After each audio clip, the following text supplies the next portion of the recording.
Para el día de hoy vamos a hablar sobre el tema en otro tiempo engañados por nuestros propios deseos.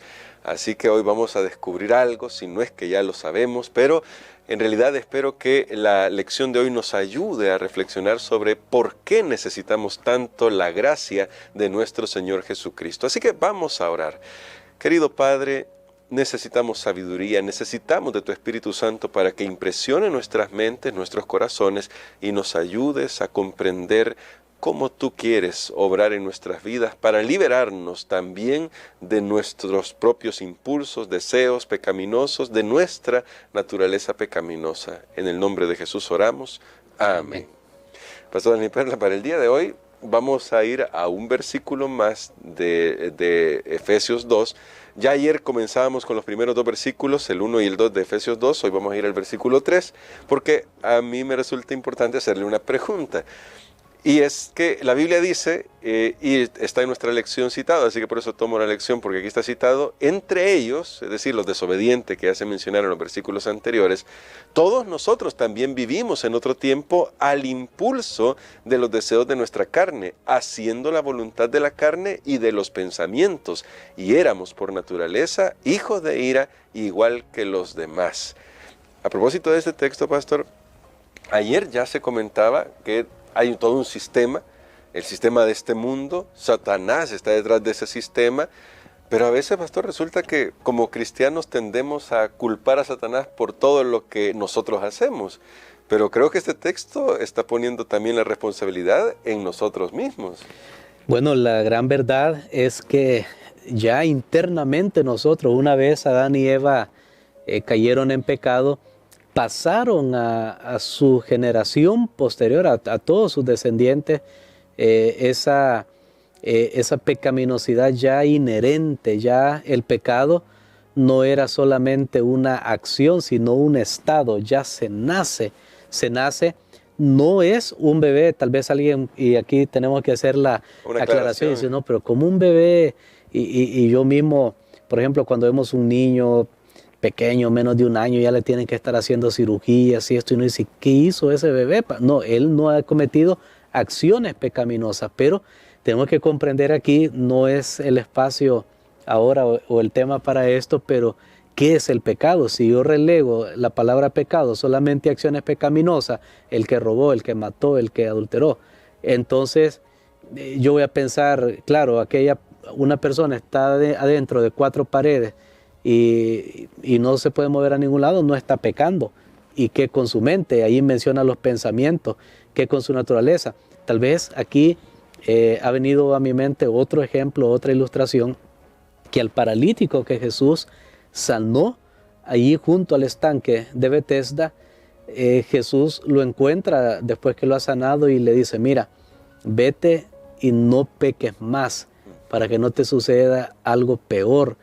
Y la pregunta es si estaba ahí paralítico, ¿qué grandes pecados estaba cometiendo este hombre? Y por muchos años estuvo ahí. Totalmente muchos años paralítico, pero ahí está el pecado de la mente.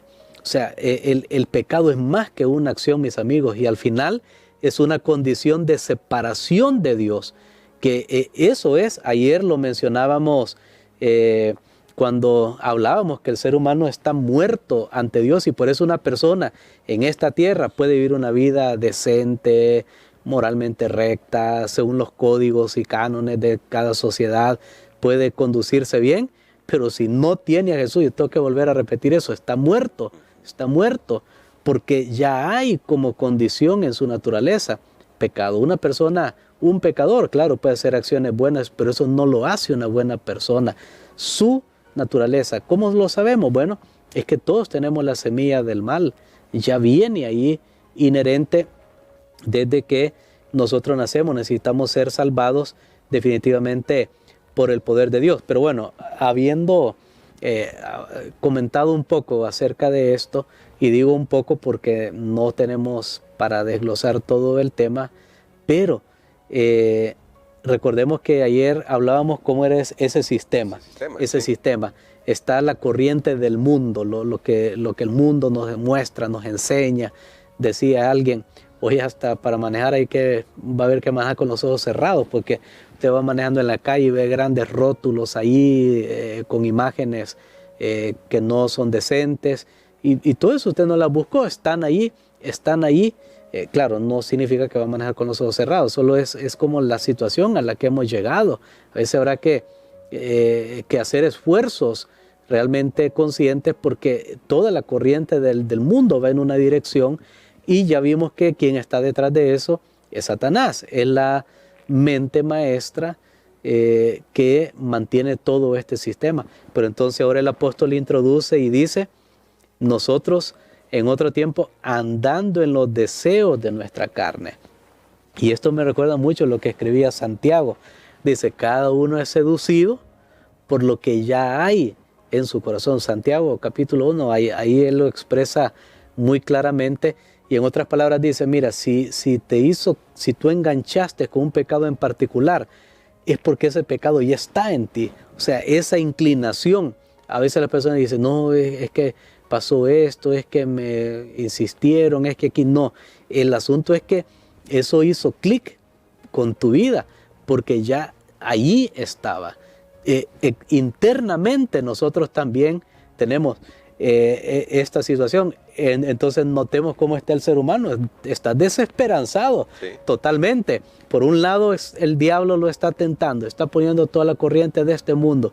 Él mismo está operando en el aire. Qué tremendo es saber. Nosotros pensamos que en el aire solo estaban las frecuencias de radio. Ahora todo, bueno, se usa Wi-Fi, internet, todas las señales satelitales. No solo eso está en el aire, dice la Biblia, están los demonios.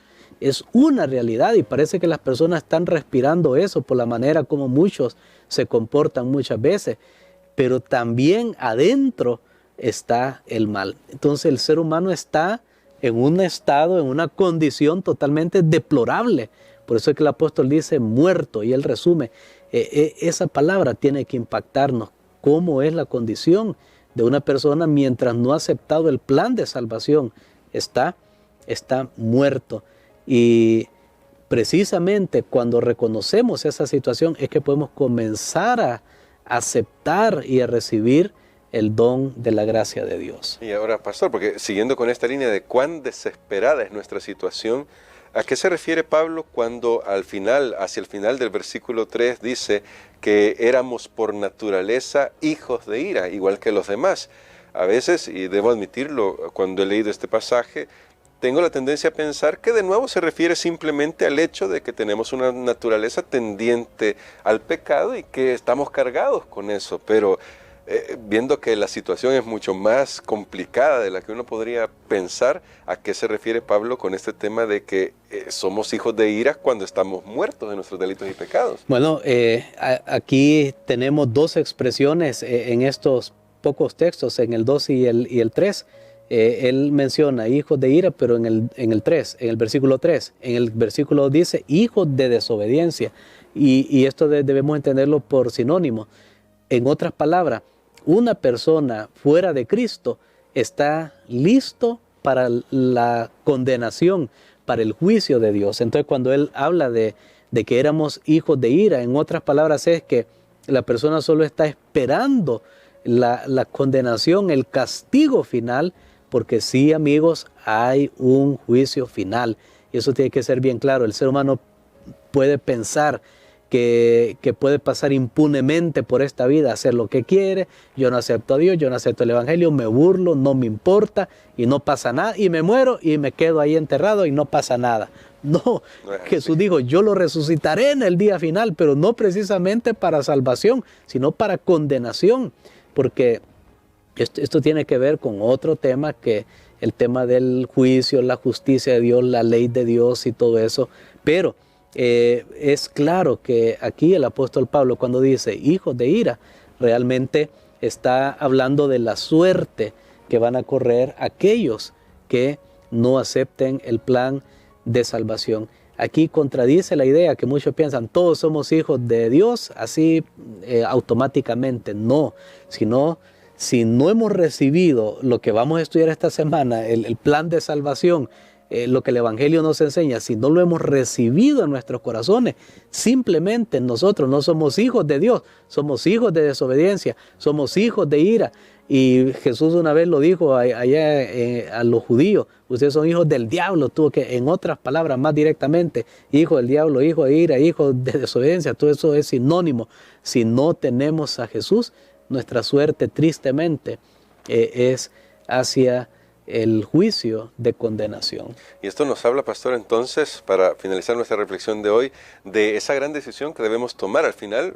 En este gran conflicto que ya se introducía ayer, este tema de la idea del gran conflicto, solo hay dos lugares donde podemos estar, o con Jesús o sin Él. Y considerar esta condición tan complicada que tenemos, ¿qué debería decirnos sobre la importancia de aferrarnos cada día a nuestro Señor Jesucristo para tener en Él la vida? Bueno, aquí es donde tenemos que reconocer nuestra condición. ¿Por qué lo pone el apóstol Pablo así tan explícito? Y nosotros hemos tratado de explicarlo de esa manera para que seamos conscientes. Sí, es que sin Cristo estamos muertos. Porque solo si a través del Espíritu Santo, obrando en nuestros corazones, reconocemos nuestra condición, vamos a poder aceptar la gran solución que Él nos ofrece, que está en su Hijo Jesucristo. Porque para muchos Jesús nada más es un nombre, en el bumper de un vehículo, nada más es una cruz colgada del pecho, nada más, en una iglesia, nada más. Pero Jesús es más que eso. Él quiere ser nuestro Salvador, Él quiere ser, y está la otra palabrita que yo creo que vamos a estudiar ya lo más positivo de este texto en los otros días, la palabra vida. Él nos dio vida, sí, Jesús es nuestra vida. De paso, solo antes de finalizar, quiero hacer aquí una aclaración, o más bien un comentario un poco más amplio cuando el apóstol dice, haciendo la voluntad de la carne y de los pensamientos. ¿A qué se refiere la carne? Muchos piensan que solo son los pecados gruesos, pecados sexuales, pecados aquí y allá, pero también puede ser la envidia, puede ser el enojo, el orgullo, el egoísmo. Esos son pecados de la carne. Y de paso, y alguien dice, bueno, ¿cómo yo tengo que estar luchando con los apetitos y yo siento en la carne? Yo quiero decirles algo, es que Dios ha puesto apetitos naturales para la vida, para el ser humano. Y hay cosas, no es que el cristiano va a vivir reprimiéndose, no, que no tengo que comer, no tengo que hacer esto, no tengo que ver aquí allá, no. Pero es la manera de satisfacer los apetitos lo que hace la diferencia. Porque el sistema del mundo de Satanás es la gratificación de esos apetitos de una manera perversa, fuera del plan de Dios. Por ejemplo, Dios ha puesto el deseo, la gran mayoría de personas, de tener una compañía. Cuando ya una persona crece y dice, bueno, tengo que casarme. ¿Cómo satisfacer ese deseo? Dios dice, es a través del matrimonio. Pero el sistema del mundo dice, no, tú puedes estar con quien tú quieras, en el momento que quieras, cuantas veces quieras. Ahí entra el adulterio y la fornicación. Ahí está la gran diferencia. Pero quiero mencionar esto porque no vayamos a confundir que la vida del cristiano es una vida sin gozo, sin deleite, sin placer. No, pero la diferencia está en qué manera nosotros satisfacemos esos apetitos o deseos que Dios ha puesto en nuestra naturaleza. Le agradecemos, pastor, por esa aclaración, porque sí nos ayuda a poner el equilibrio y nos ayuda a también buscar depender de los principios de la Biblia para guiarnos de tal manera que sepamos cuando estamos haciendo la voluntad de Dios. Y queremos que ore por nosotros por eso, pastor, para que podamos discernir cuándo de nuestro propio deseo, de nuestra propia voluntad, con nuestro pecado favorito, estamos desviando nuestro camino. Así es, definitivamente. Todos tenemos algo que, y vuelvo a repetir, que hace clic, que hace gancho. Usted tiene que saber, a veces condenamos a otros, como dijo alguien, condenamos a otros por los pecados que nosotros no nos afectan, pero los que nos afectan a nosotros les hacemos una muralla, los justificamos, hasta los aplaudimos muchas veces. Tengamos mucho cuidado. Creo que aquí es el momento de pedir la dirección de nuestro Dios siempre para reconocer nuestra necesidad de Él. Padre, te damos gracias, Señor, porque nos das la oportunidad de recibir nuevamente este mensaje. Reconocemos nuestra extrema necesidad de ti. Reconocemos, Señor, la bajeza de nuestra naturaleza humana caída. Por eso ahora, Padre, pedimos que a través del don de Cristo y lo que vamos a continuar estudiando esta semana, podamos recibir vida. Queremos vida, Señor. Ya no queremos ser muertos vivientes en el pecado. Queremos ser seres humanos nacidos a una nueva esperanza, a una vida nueva. Gracias porque nos das la oportunidad a través de Jesucristo. En ese nombre precioso lo pedimos. Amén.